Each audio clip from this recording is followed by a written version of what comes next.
Абай Құнанбаев 18-ші қарасөз.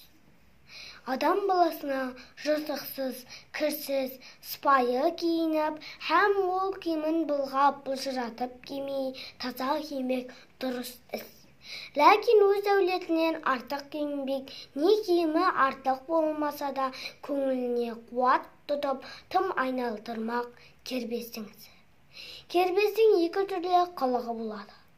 Бірі бет пішінін, мұртын, мүшесін, жүрісін, қас-қабағын қолдан түзетіп, шынтағын көтеріп, қолын тарақтап әуре болмақ.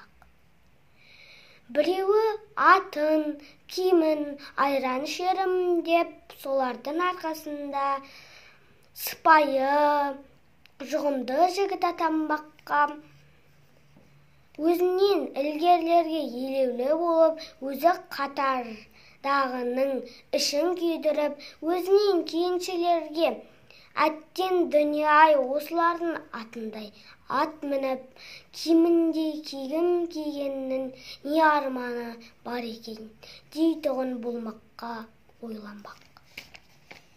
Мұның бәрі масқаралық, ақымақтық. Мұны адам бір ойламасын. Егер де бір ойласа, қайта адам болмағы қиын іс.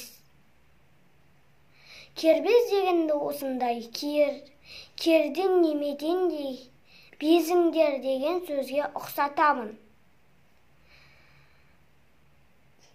Тегінде адам баласы адам баласынан ақыл, ғылым, ар, мінез деген нәрселермен озбақ.